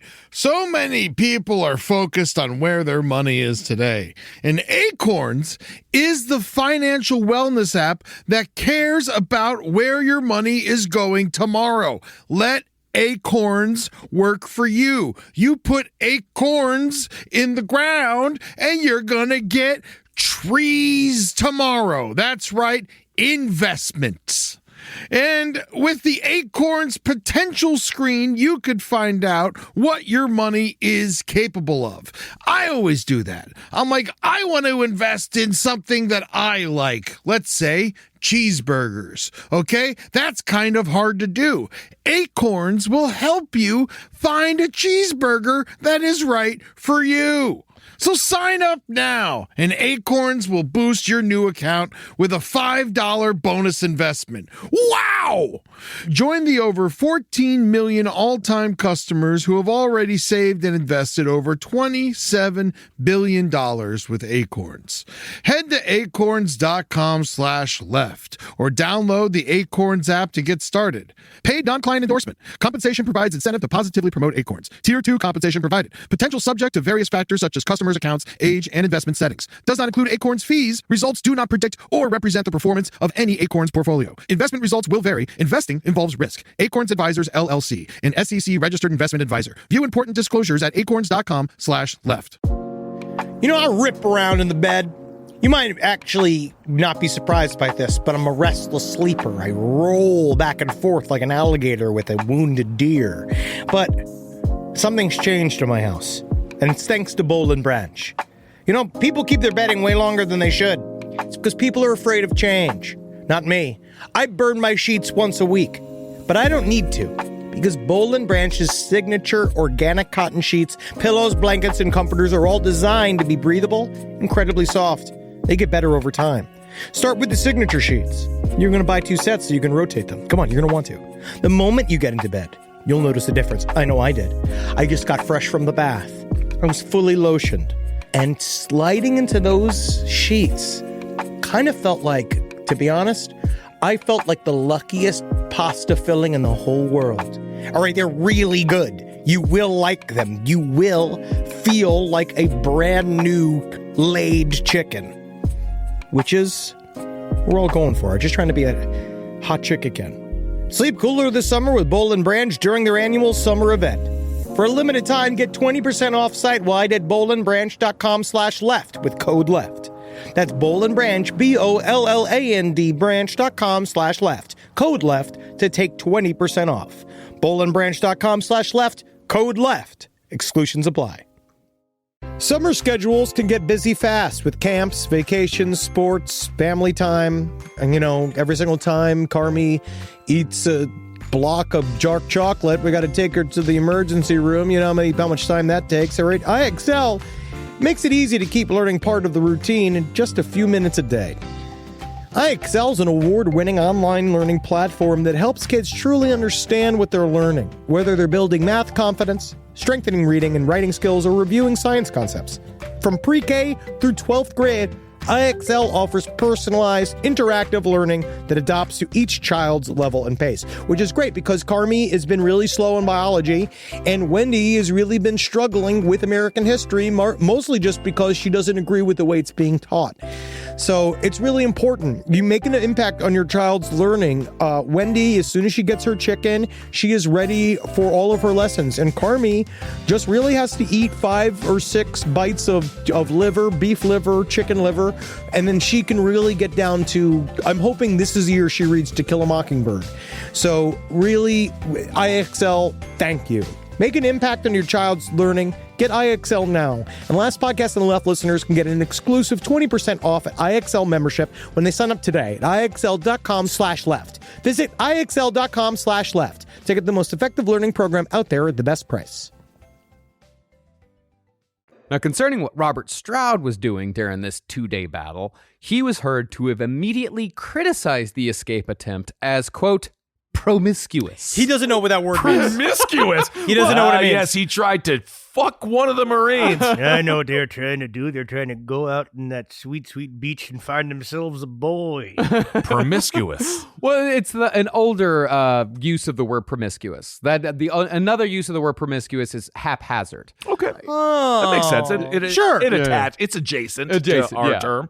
He did, however, manage to save the lives of 3 inmates. Because when those 125 grenades started popping off, Stroud quickly closed the solid steel doors to 6 isolation cells, and he saved the life of each man. Okay. Only good thing Robert Stroud ever did in his life. Hey, you know what? Technically, he's -1. He gets 1 more kill. He's only killed 2. He attempted to kill 1, but he saved 3. He's almost back to good. He's almost, with murder math. Yeah. That's not. He wasn't rehabilitating. I mean, one of his chess partners claimed that Stroud would routinely say during a chess game that if he was released, he would grab little boys and girls off the street, quote unquote, eat them up and kill them, because that's what he was owed by society. That's just chessboard locker room talk. Is that locker room talk? You know how these chess guys are? They're love always consuming the flesh of little girls they scoop off the streets. I know, and then Billy Bush is there just being like, yeah, I wish I was straight too. Yeah, I know. He knows all about how guys talk, doesn't he? Concerning Stroud's sexuality, he wrote massive volumes of highly detailed pornography that showcased, as author Jolene Babyak put it, his preference for plump, angelic boys with bright smiles and flashing thighs. Henry, that would be you when you were a little boy. Technically D both of us, for 2. although I was too tall. 2 for D, and D for you, and D for me. Cast me. I am so upset. In Looking Outward, there is this little section where he does talk quite a bit about the doctor checking his asshole for weapons. The doctor in Alcatraz. Yes. No, this is actually before this. This was the doctor in Leavenworth, and he was talking, because he doesn't Before even they get to shipped him Alcatraz. out? Yeah, they went to go look. They give him a swipe. And then this guy, the guy that was cutting his hair, he would talk about how he would often go and feel at his buttocks. Like while he would cut his hair a little bit and go and feel his buttocks and feel his buttocks. He was very detailed. Wow. Okay. Well, it's an interesting little addition to your barbershop. The thing is, you got to stand out because anyone can cut your hair. But here at Grab Ass Barbershops, It's an experience. it's an experience. That's right.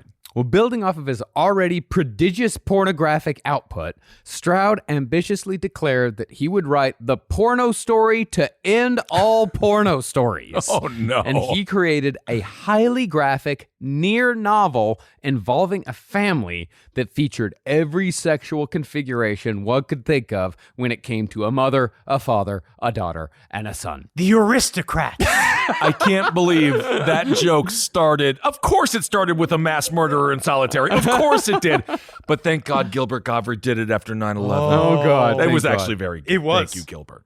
However, Stroud's pornographic writing career ended in 1948 when Edwin Swope became the second warden of Alcatraz Island. Nicknamed the Cowboy, Swope resented Stroud's privileges and confiscated everything Stroud had written in Alcatraz. They call me the cowboy because I only wear the front part of my pants. Hey, all right. Very fun. Well, Swope then figured he'd make the lives of every prisoner in solitary, including Stroud's, even worse when he introduced something called the Alcatraz cocktail. Uh-oh.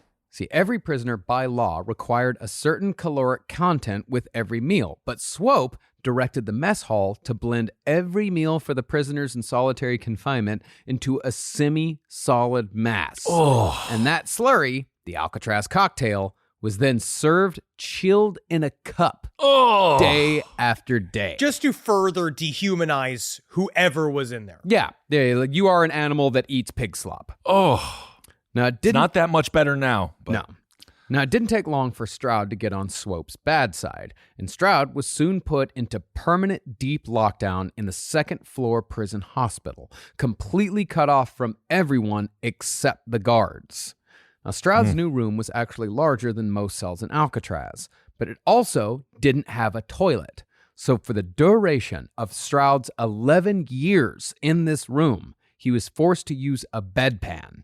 And as a result of the conditions and the isolation, Stroud totally lost touch with reality. You say he doesn't have a bathroom. I say he has open concept. It is and an what open do we know concept. from watching HGTV? Everyone loves open concepts. Oh, nothing I love better than just a big drain or a dish that holds all my shit. But Robert Stroud really, like, because everyone in quarantine is going like, oh, like, will I even be able to wear pants after this? Well, that's a good question. When people stop looking at you, you die. lose perspective on your behavior Yeah. in any way, shape, or form, because you don't have to worry about, am I eating weird? Am I acting weird? Because nobody's looking at me. Yeah. Did you just go inward? And the human mind is a very strange fucking place. You want to find a nice middle ground between no one looking at you and the whole world looking at you, because either way makes you not a human. You want to find right in the middle. Well, Stroud started shaving every single bit of hair from his body because he believed that bald men were more virile. And therefore, if he removed all of his hair from his body, he would become, in effect, an unstoppable Superman. Oh, yeah, like Gollum, Yeah.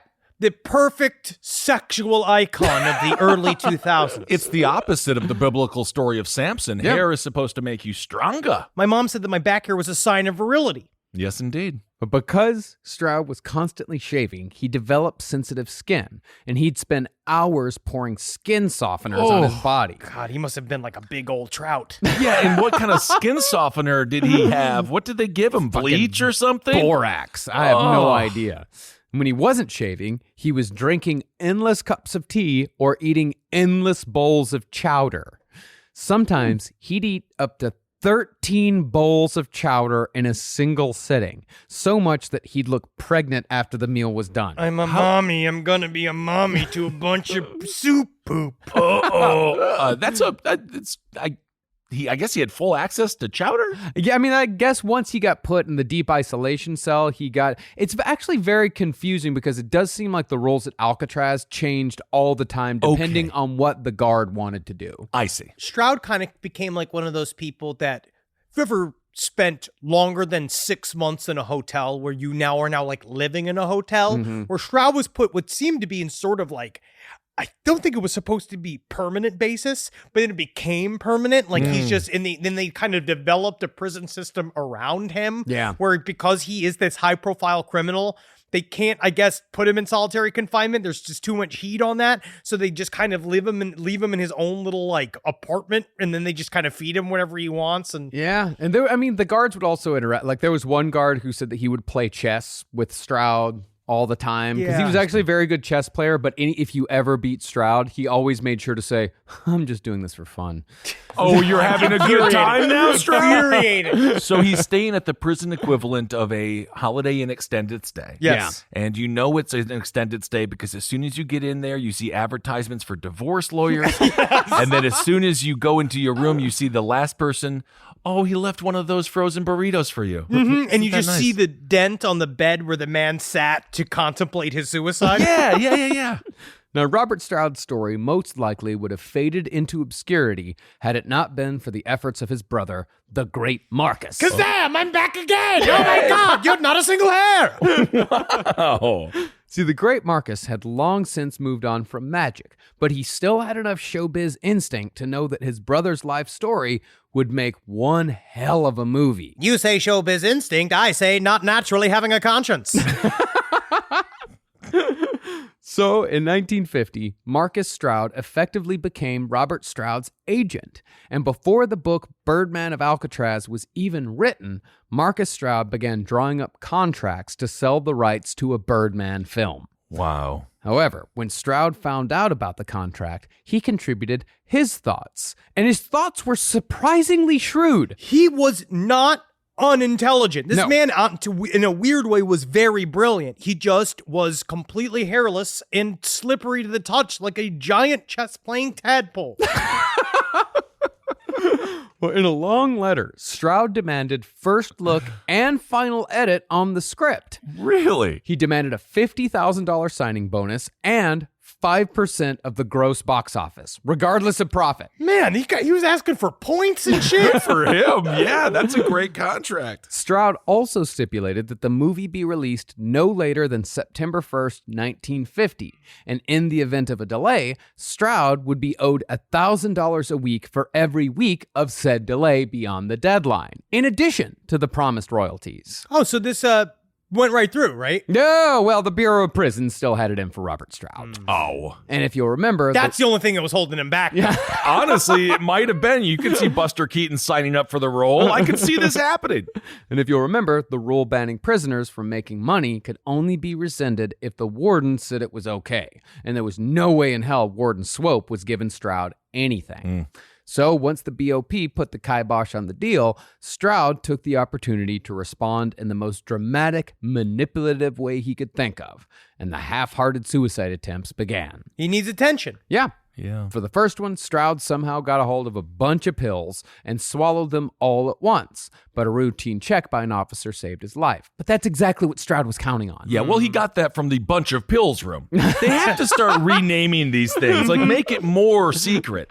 Now, rumor had it at the time that Stroud, in addition to swallowing the pills, had also written a lengthy thesis about corruption in Alcatraz on toilet paper. He'd rolled up the toilet paper and put it in a surgical glove, then tied it up, then swallowed it. His plan was that the coroner, during his autopsy, would discover this thesis and would tell the truth about Alcatraz. So he literally wanted to shit out a script. I think it's actually a good idea to shit out a first draft. I guess so. But I don't know if it would have lasted long enough inside of his gullet. It's pretty Well, it's degradable. Well, he thought the rubber glove would make it through. And that's why he put it in the rubber glove. But stomach acid is going to eat through a rubber glove pretty fast. Man, I wonder if J.D. Salinger also used a fiction mule. Well, some of the dumber inmates even believed Stroud when he said that he'd somehow fit a 192,000-word manuscript, which equals about 480 pages, that he'd fit that into a surgical glove and then swallowed it and then left for the coroner to find. I put chapter 2 in my ass. Oh, wow. Now, the truth was that Stroud had actually written a small note about how James Bennett, the director of the Bureau of Prisons, how he'd driven him to suicide. And he had put it into a glove and swallowed it. But his survival ensured that the hidden missive simply passed right back into Robert Stroud's bedpan. And then he's pulling it out and he's looking at it and he's like, I really could revise this. Yeah. It's interesting. Like, usually you look at your stool and you're like, don't remember eating that. And he was like, don't remember writing that. That's actually really good. Wow, this is good. Yeah. After that, Stroud half-heartedly attempted suicide once more by slashing himself in the groin with a razor blade in front of a guard, who watched as Stroud stood in his cell, naked and bleeding, screaming that he'd be dead in 10 minutes. I'll be dead in minutes. The countdown's begun. Better help me. Now, getting 5 more minutes and I am dead.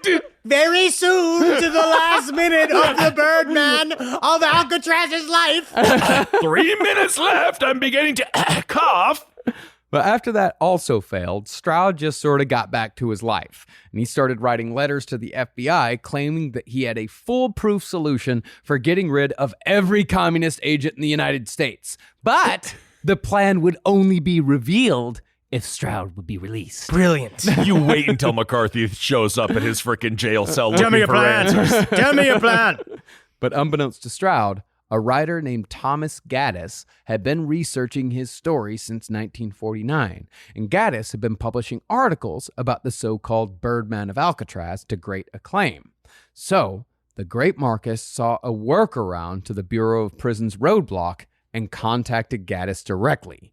He gave Gaddis over 2,000 letters written by Robert Stroud, as well as 1,800 letters written to Stroud. And these letters formed the basis for the book and later the movie Birdman of Alcatraz. Okay. That's fucking savvy. Yeah, it's very savvy. Now, knowing this, it's really not hard to see where everything went wrong.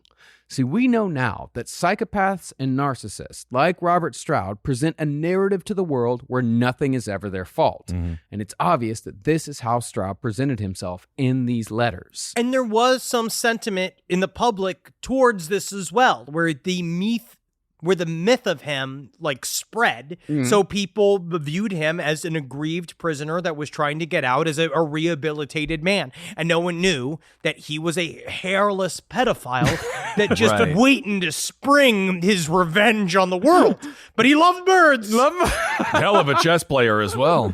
Stroud painted himself as a man fighting against the system, fighting for freedom, justice, and birds. And every misstep in his life had been because he'd either been defending someone's honor or because he was fighting against the system in one way or another. Gaddis also presented the formerly shit-covered Stroud as a man with, quote, meticulous personal habits, because that was how Stroud described himself. Gaddis never fucking met Stroud. And Stroud was furthermore held up as a paragon of loyalty because he'd risked everything to support his mother with his bird money. I guess being covered in so much bird shit is meticulous. I meticulously make sure I am absolutely covered in bird shit. Yeah, there's something about that. Not a missing part of me. No, all the shit is on you. The ground is actually clean. I want you to check what the doctors call my gooch. Do you see but a single hair? No, and it's covered in bird shit. Absolutely. I don't know how they got that there. You must have been playing Human Island. Oh, no, I just put it on a chair and I sat on it. Okay. Writer Thomas Gaddis also didn't know jack shit about birds, but because all of Stroud's bird books sounded good, and because there still wasn't a whole lot of bird literature out there, Gaddis portrayed Stroud as a bird genius, despite the fact that many of Stroud's bird recommendations were lethal. It was outsider science. What was one of them again? Didn't he ask you to... He read a book for how to cure canary diseases, and one was to soak pound cake in sherry and feed it to him. Oh, goodness. I mean, he was just putting all kinds of shit together and putting it out there as like, this is how you cure your bird of fucking dropsy. Yeah, and all it does is, all pound cake soaked in sherry does is cure Dom DeLuise's bad attitude. And honestly, he never had a bad attitude. Love Dom DeLuise. Lest you think that Gaddis was merely a naive dupe, he fully admitted after Stroud died that he was well aware of Stroud's pederasty. I loved it. You loved it? That he neglected to mention it in the book because he felt it might discredit Stroud's overall message of redemption. But what did we learn from the autobiographer of Cosby? You're going to have to add the chapter. Like at some point, people, like that was the thing, like the Cosby doc came out or the bio came out, everyone's like, you are missing a key component to the story. And then he's like, Okay, chapter 33. But despite being completely inaccurate and full of glaring omissions, The Birdman of Alcatraz was still one hell of a read. So regular folk, after reading it, again began writing the president to demand Robert Stroud's release from prison. After that, Robert Stroud's star took off for a second time. Wow. And every news outlet from Newsweek to the New York Mirror were calling Stroud the Scholar of Alcatraz. Oh. They presented him, he was an eminent scientist Well, who was being wasted behind the walls of America's most notorious prison. I'm happy that Newsweek has always been batshit insane. I thought it was a publication for a while. Based on this swell of support, Stroud's lawyer submitted an application for executive clemency on the grounds that Stroud hadn't killed anyone since 1920. It's ancient history. Actually, like that was a while ago. And in the intervening years, he had paid his debts to society with contributions to bird science. Bird science. He's just killing birds. But after reviewing the facts and Stroud's prison records, the attorney general said, absolutely not. But out of this application, Stroud did claim a victory, because in the middle of 1959, he was transferred out of Alcatraz to the Medical Center for Federal Prisoners in Springfield, Missouri. Oh. What this meant is that Robert Stroud, by playing a very, very long game, managed to weasel his way out of his solitary confinement sentence, although it did take him 43 years to pull it off. Oh, my God. It's what he did. You dress for the career that you want, and if you want to be a pedophile golem, that's what you do. But he got himself out to like he could go and hang out again with people and like nurses and doctors, and they were all like, "Oh, you're really fucking weird." Yeah, and for doctors, that's fun for them. They're like, he's a psychopath. This is going to be a great day for me. This is going to help me on my thesis. Yeah, man. Once he got there, they started giving him personality test after personality test. And they discovered that despite his advanced age, he was still a significantly disturbed psychopathic deviant who should never, under any circumstances, be released. And I agree with that sentence, but I will also say this. I don't believe in human torture, and I don't think that he still didn't deserve the solitary confinement. No person does. No one does. Except for the executive producer of Young Sheldon. That is absolutely 100% correct. That is just a war crime against every one of us, except for love Matt Hobbies on the show. He's an old buddy of mine. Yeah. He needs the show, but oh God, what is happening to all of us? Listen, good for Matt Hobby. Great actor. I mean, I don't believe in solitary confinement, but there was something to be said for keeping Stroud away from the other prisoners. Because the moment he was allowed around a young inmate, he immediately attempted to rape him. Yes, absolutely. Yeah, just immediately. Middle ground. Yeah, middle ground. But at this point, not even a diagnosis of incurable psychopathy and an attempted rape could slow down the momentum building behind the Robert Stroud myth. You mean brand? I think we're going to be a lifestyle brand, actually. Yeah. In 1962, the movie based on Robert Gaddis's book, Birdman of Alcatraz, was released to rave reviews, huge box office returns, and 4 Oscar nominations. Wow. Yeah, and Burt Lancaster is one of those old school, like, classy actors. Yeah. Because he was known, because I was reading, like, one of those, like, AMC breakdowns of it, where he was, like, he's known for playing, like, strong men with a heart. Well, he had just played Wyatt Earp in Gunfight at the OK Corral. Like, Burt Lancaster played Heroes. Oh, yeah. You know? And he was just like, I just got to say it's amazing to step in the shoes of the Birdman of Alcatraz. And I'll tell you what, get me out of their shoes. They are filled with canary shit. Yes, but if you're Shroud, that's a huge compliment. It was. It's played gigantic. by Burt Lancaster. And Kojak was in it. Yeah. Yeah. With or without hair? Telly Savalas. Without. Okay, he does have hair at one point, I believe, Tully. Technically, he was born without hair. He had hair applied as a younger boy to not be bald up until he was 30 years old. No kidding. Yep. Birdman Alcatraz did more to muddy the waters of who Robert Stroud really was more than anything else, simply because it's a great fucking movie. It is. It's considered a classic of American cinema to this day. Now, the public did make one more push to release Robert Stroud following the movie's success, but Robert Kennedy, who was Attorney General at the time, also quietly denied it. And that's what got him killed. In the end, though, Robert Stroud actually got the romantic and poetic conclusion that he neither earned nor deserved. Wow. See, support for Alcatraz had been eroding in Congress for years because it's so fucking expensive, and Birdman of Alcatraz eroded the public's support. And as a result, Alcatraz prison closed in March of 1963, less than a year after the movie was released. And Robert Stroud's weird, gross life ended up being partly responsible for the shuttering of the institution where he spent the worst years of his incarcerated life. Then, 8 months after Alcatraz met its end, Robert Stroud died as well of a heart attack on November 21st, 1963. Coincidentally, the day before John F. Kennedy was assassinated. Oh, whoa. Wow. However, Robert Stroud was not the only factor that led to the end of Alcatraz. The other was the infamous escape from Alcatraz. Whoa! Yes! And it's with that escapade, along with all the other attempted escapes, that we'll end our series next week. It is Awesome. wild because I don't know if you know anything about the Escape from Alcatraz. You ever see the Clint Eastwood movie? No, I did not see it. This is one to fucking watch. It's dude. good movie. All right. Great. So we'll be covered. So we go into action movie territory next week. Oh, hell Very yeah. cool. As global warming continues and temperatures change, perhaps the water will freeze over, making it much easier to get to Alcatraz. Wouldn't that be nice if it was ice? No, America is heading into a period of tropicalization. It's actually the opposite. We're about to get really warm. Let's talk about this for the next 30 minutes because this is where we're experts. I know about clouds. Yes, I know what clouds do. The clouds are the enemy. all I know is people in Wisconsin are full of glee when they're like, in 50 years, it's going to be Florida here. And it's like, well, that's scary, but all right. Oh, you won't have to move? Wow. Here is a big announcement. Are we making the biggest of all the big announcement? Here it is. Yay! Dun, dun. I don't know how to do a drum roll, but that's great. I'm so excited about this. We're selling weed. We're selling vapes. They're coming out. Faux 20. We have them in right now. It's limited locations. We're going to be getting rolled out even deeper and deeper into the SoCal area. But right now, what we have is in Weed in Santa Ana. This is on 420 this Tuesday coming up.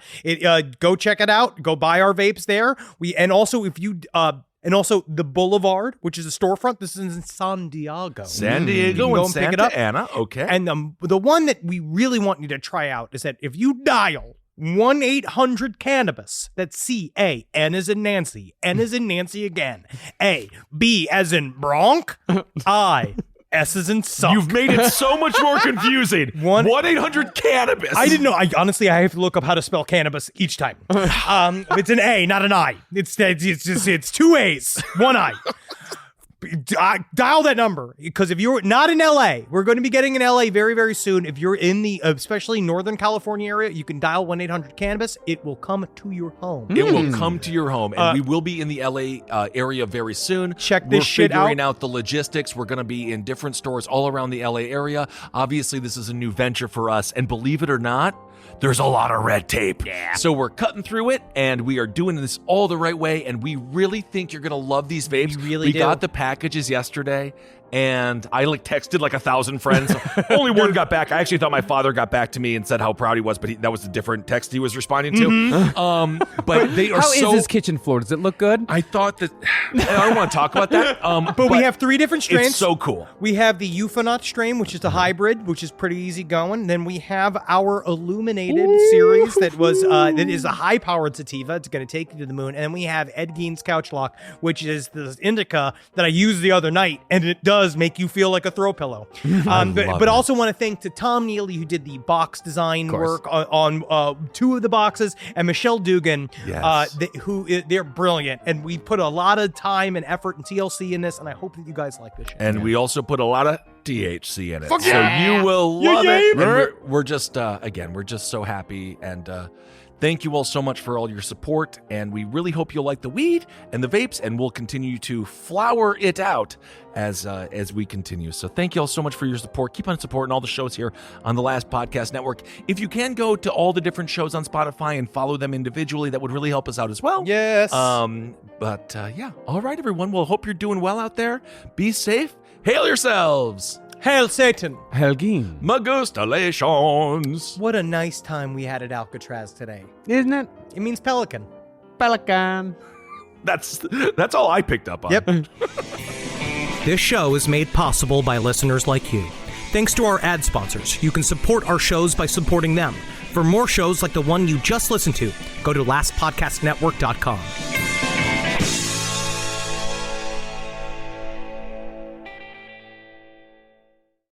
Hello, I'm Ozempic. And I'm other GLP-1s, kind of like him. Hey, are you shaking a maraca? No, I'm shaking the pill version of Ozempic, which no one should ever do except in ads like this. A nice disclaimer. Hey, thanks. Ask your doctor about which FDA-approved uses of the Ozempic pen or pill may be right for you. Call 1-833-OZEMPIC or visit Ozempic.com to view the medication guide and learn more about Ozempic semaglutide tablets, 9 milligrams, and Ozempic semaglutide injection, 2 milligrams. There's a pill version of Ozempic.